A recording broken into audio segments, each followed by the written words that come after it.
Hi, my name is Rudolf Christian Karl Diesel, usually called Rudolf Diesel. I was born to a German family of leather craftsmen on March 18, 1858 in Paris, France. In 1870, my family was forced to move to London, England, because at the time France was at war. Soon I went alone to my uncle and aunt's place in Augsburg, Germany, to continue my education. After finishing school at the Jewish school as the best graduate, I continued to the Bavarian Royal Polytechnic of Munich. I was unable to take the final exam in 1879 due to illness, but I braced myself not to be discouraged even during my studies in Munich.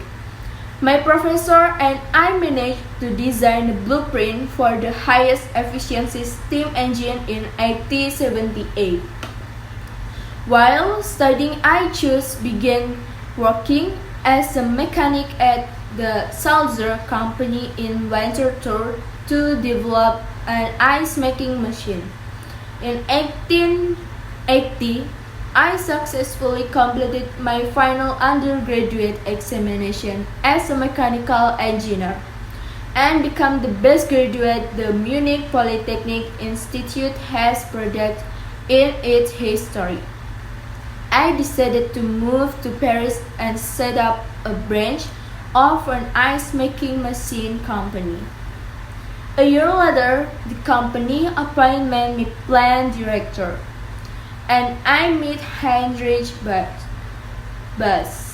Augsburger director of machinery, and we agreed to test and develop a clear ice defrosting machining system.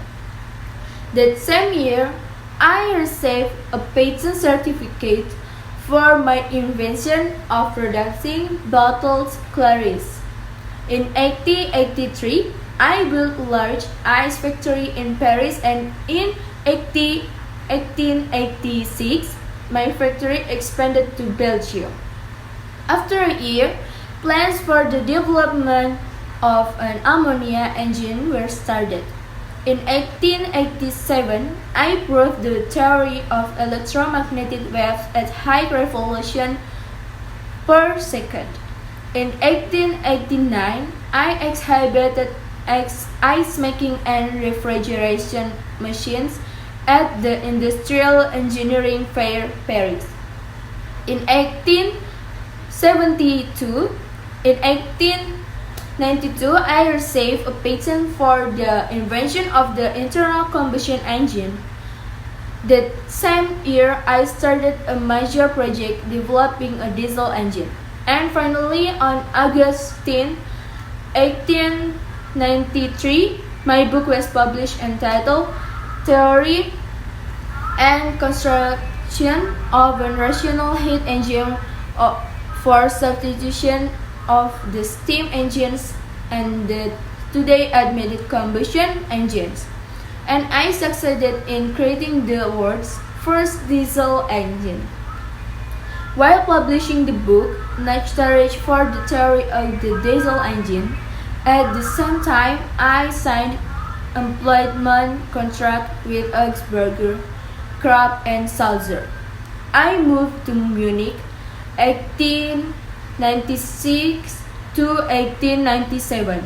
I completed the further plan of my invention with 4 steps. Dutch, Krupp and Augsburger agreed to help me perfect my invention. I am facing a patent lawsuit by Emil Kapchen. Even had time to lose in laboratory trials. However, the diesel engine factory in Augsburg was finally able to be built in 1898.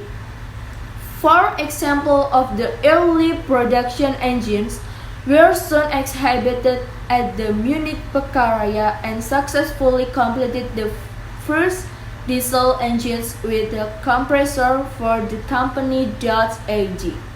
I was admitted to a mental hospital in New Mittelsbach, Munich. but America's first diesel engine plant was completed that year. In 1899, the first factory in Augsburg was closed due to failure to meet production target. However, diesel engines were first used in the oil drilling field in Galicia. In 1990, London's first diesel engine factory was inaugurated. I was getting sick more and more. That is why I chose to move to Frischer settlement in Munich in 91. While resting a lot, I wrote and published a more philosophical book entitled, this is in the another language.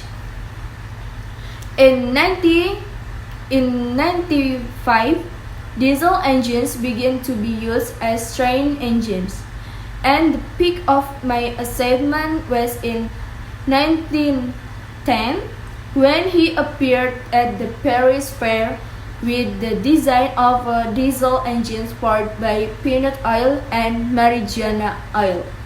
In 1912, while giving a speech of receiving a patent for my new engine, I recorded the most historic statement about the future of the engine now known as the biodiesel, which read, "The use of vegetable oil as a fuel for now seems meaningless, but in time it will be important as today's petroleum and coal-fired products."